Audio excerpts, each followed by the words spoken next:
Hello friends, आप सब कैसे हो। आई होप आप अच्छे होंगे। आज हम आपके लिए लेके आए हैं क्लास 12 बायोलॉजी। क्लास 12 बायोलॉजी में हम बात करते हैं बी पौधों में लैंगिक जनन। पहले हमने लैंगिक जनन के बारे में पहले अपने पार्ट 3 में बात की। अब हम पार्ट हमारा 4 है पौधों में लैंगिक जनन। चैप्टर है हमारा पुष्पीय पौधों में पादप जनन। अब हम बात करते हैं अपने पौधों में लैंगिक जनन के बारे में। हम उसकी डेफिनेशंस के साथ आपके साथ शेयर करते हैं।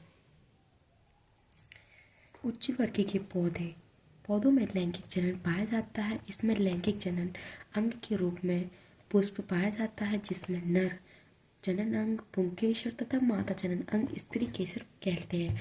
मतलब जो नर का जो जनन अंग होता है उसे हम पुंकेसर कहते हैं, और जो मादा जनन अंग का जो होता है जनन अंग होता है उसे हम स्त्री केसर कहते हैं। अब हम बात करते हैं पौधों में लैंगिक जनन निम्न पदों में पूर्ण होता है। मतलब किन किन पदों से पूर्ण होता है, जैसे कि युग्मक जनन, निषेचन, भ्रूण का विकास। ये हमारे नर माता की युग्मक के संलयन से जो संतति उत्पन्न होती थी मानव में, उभयचरों में, उसके आधार पर हम पौधों में भी इसी तरीके से कर रहे हैं। फर्स्ट, युग्मक जनन। पौधों में युग्मक जाइगोट के निर्माण की क्रिया युग्मक जनन कहलाती है। नर युग्मक तथा मादा नर युग्मक नर जनन अंग पुधानी या पुंकेसर में बनते हैं, जबकि मादा जनन अंग मादा युग्मक में बनते हैं। मतलब जो नर का जो अंग होता है उसे पुधानी बोलते हैं या पुंकेसर बोलते हैं, और मादा का जनन अंग युग्मक कहते हैं। अब हम बात करते हैं निषेचन, अपनी सेकंड पॉइंट पे। पौधों में नर युग्मक तथा मादा युग्मक की जोड़ने की जो क्रिया होती है उसे हम निषेचन कहते हैं, फर्टिलाइजेशन। पौधों में निषेचन की क्रिया प्राय आंतरिक होती है। यह है मोश, फॉर्न तथा जिम्नोस्पर्म में निषेचन की क्रिया एक बार में संपन्न हो जाती है, जबकि पुष्पीय पौधों में दोहरा निषेचन पाया जाता है। दोहरा निषेचन जैसे कि देख सकते हैं, फर्स्ट नर युग्मक प्लस अंडकोश, अंडकोश से युग्मज जाइगोट बनता है।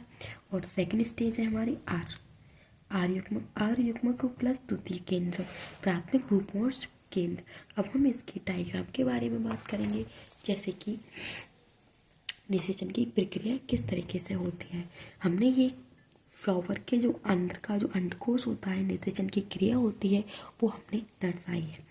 अब हम अंकुरित हेतु हुए परागण हम यहाँ पर लाते हैं। पुंकेसर नर युग्मक, मादा युग्मक परागनलिका होती है, जिनके द्वारा जो नर युग्मक है वो पुंकेसर के साथ इसमें जाता है। द्वितीय केंद्रक होते हैं ये परागनलिका, अंकुरित परागण, और ये हमारा भ्रूणपोष होता है। अब इनके द्वारा हमें परागकण है वो अंडकोश में जाते हैं, जिससे हमारी निषेचन की क्रिया है वो संपन्न होती है। अब हम देखते हैं भ्रूण का विकास, मतलब निषेचन के बाद भ्रूण का विकास कैसे होता है।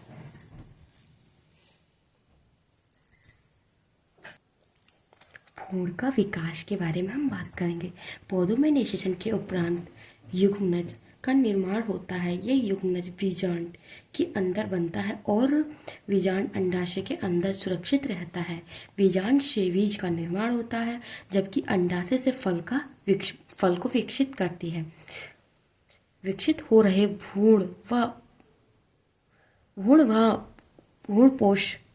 पोषण प्रदान करने का कार्य प्राथमिक भ्रूणपोष केंद्र करता है। मतलब जो भ्रूण का जो पोषण होता है वो प्रदान करता है, और कार्य प्राथमिक भ्रूणपोष केंद्र के अंदर होता है। भ्रूणपोष में जो भोजन का कार्य करता है।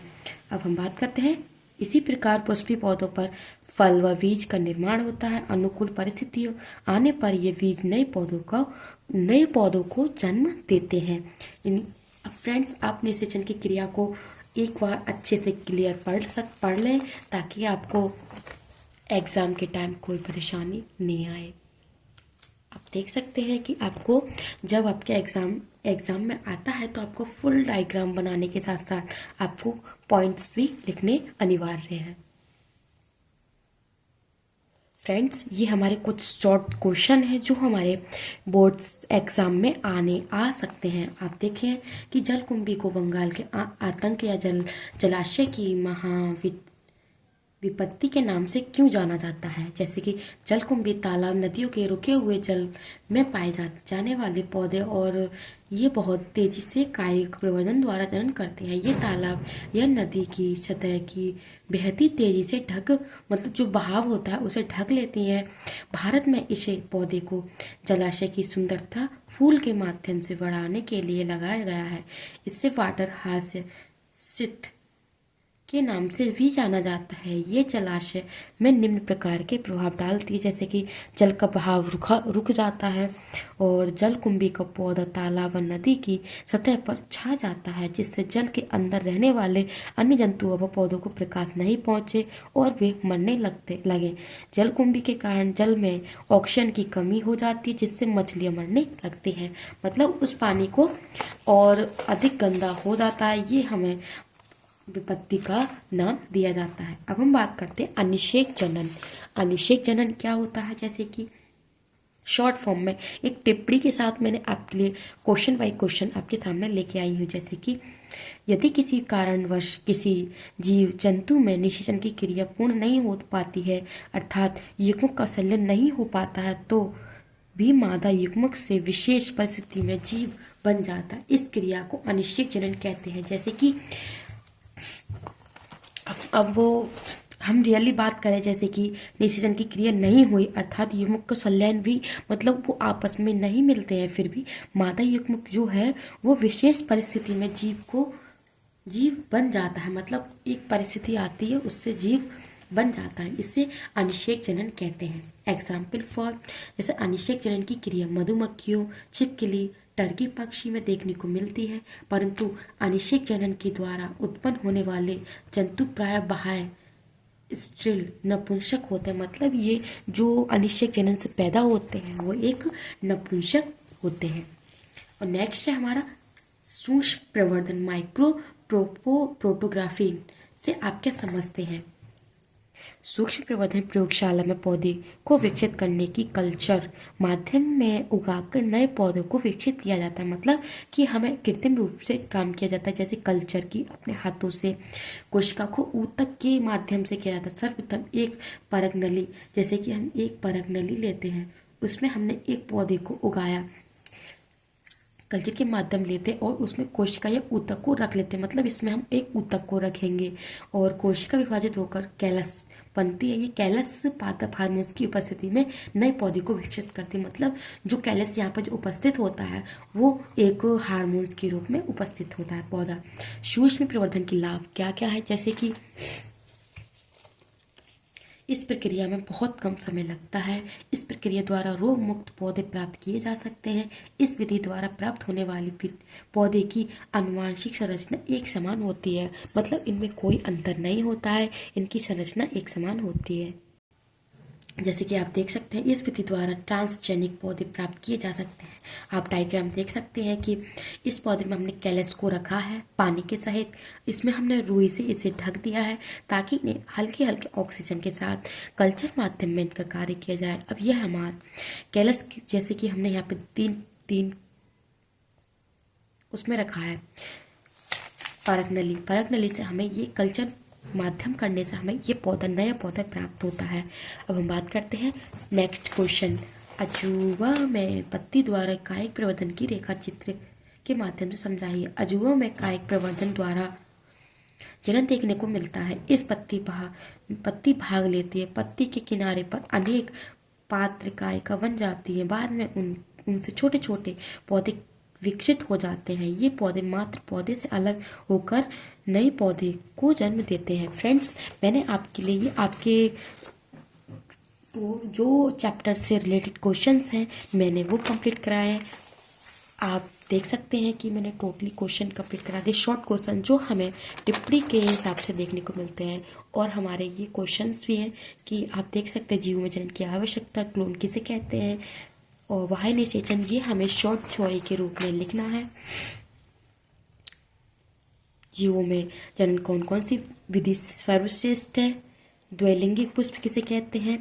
और ये हमारे टोटली क्वेश्चंस है जो आप देख सकते हैं कि बाह्य निषेचन और आंतरिक निषेचन में अंतर के द्वारा आप दिखा सकते हैं कि इनमें अंतर कैसे, जैसे कि बाह्य निषेचन और आंतरिक निषेचन, इसमें दोनों प्रकार के युग्मक जल या किसी अन्य माध्यम से छोड़ दिए जाते हैं। बाह्य निषेचन में नर युग्मक और मादा युग्मक के जो अंडाणु स्पर्म होते हैं वो बाहरी किए जाते हैं, लेकिन आंतरिक निषेचन में इसमें केवल नर युग्मक ही माध्यम में छोड़े जाते हैं। इसमें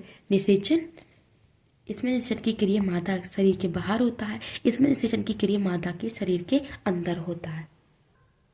अब हम बात करते हैं, इसमें निषेचन की क्रिया संभवतः कम होती है बाह्य निषेचन में, लेकिन इसमें निषेचन की क्रिया अधिकतम रहती है, मतलब अधिक संभावना बनती है कि हाँ निषेचन जाइगोट बन जाता है। इस निषेचन में विकसित हुई संतति असुरक्षित होती है, क्योंकि ये बाहर होती है, मादा जनन के अंग के अंदर नहीं होती, और इस निषेचन द्वारा विकसित हुई संतति जनक के द्वारा सुरक्षित होती है, क्योंकि वो जनक के अंदर होती है। अब हम बात करते हैं ओविपेरियोस और विविपेरियोस में अंतर क्या है। इसमें भ्रूण का विकास मादा शरीर के बाहर होता है, इसमें भ्रूण का विकास मादा शरीर के अंदर होता है। भ्रूण अंडे के अंदर विकसित होता है, इसमें भ्रूण मादा के गर्भाशय के विकसित होता है।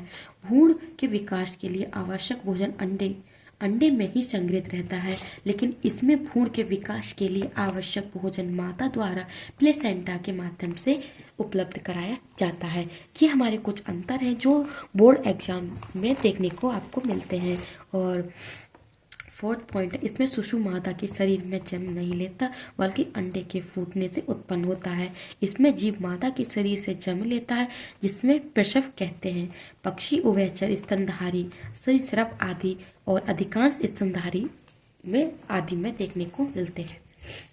अब हम बात करते हैं युग्मकोद्भिद, गैमेटोफाइट्स और भ्रूणोद्भिद, एम्ब्रियोनियोसिस, गैमेटोफाइट एंड एम्ब्रियोनियोसिस के बारे में हम बात करेंगे टू द पॉइंट, कि हमें अंतर भी बताने को आता है। अगर हमें थ्योरी बेस भी आता है तो हम इसके हिसाब से थ्योरी बेस भी कंप्लीट कर सकते हैं। जैसे कि इसमें युग्मकों का निर्माण होता है, एम्ब्रियो में नहीं होता, इसमें भ्रूण का निर्माण नहीं होता है। ये निषेचन से पहले ही क्रिया होती है, ये निषेचन के बाद की क्रिया होती है। इसमें बनने वाला युग्मक आगुणित होता है, इसमें बनने वाला भ्रूण द्विगुणित होता है। युग्मक का निर्माण जनन अंग में होता है, इसमें भ्रूण का विकास माता के शरीर के अंदर होता है।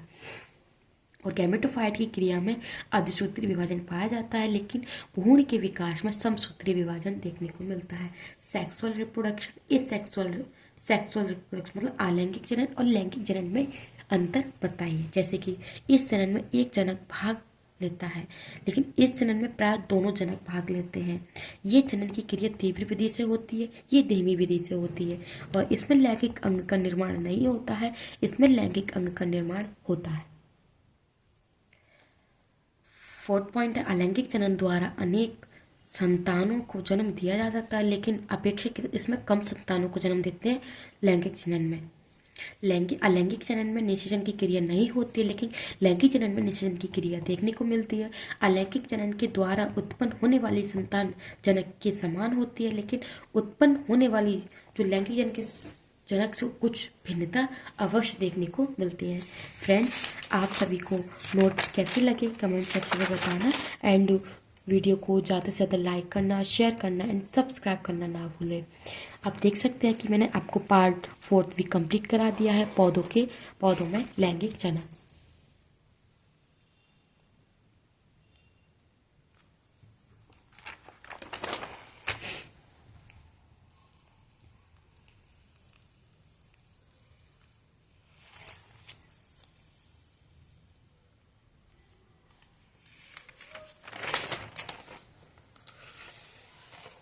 आपके छोटे छोटे कीवर्ड्स भी मैंने आपके सभी साथ में आपके साथ शेयर किए हैं। आप प्लीज़ मेहनत करें, अपना एग्ज़ाम अच्छे से करें,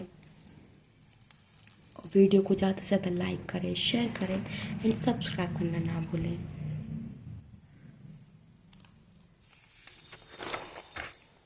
और मुझे कमेंट सेक्शन में बताना कि आपके लिए वीडियो कितनी हेल्पफुल होती है, आपको इससे क्या क्या मदद मिलती है। और आपको क्या नहीं आता, क्या आपके लिए कुछ रह गया है इसमें समझने के लिए, आप मुझे कमेंट सेक्शन में बता सकते हैं। Thank you friends. Next video में हम अपनी वीडियो नेक्स्ट चैप्टर आपके सामने लेके आते हैं। Thank you.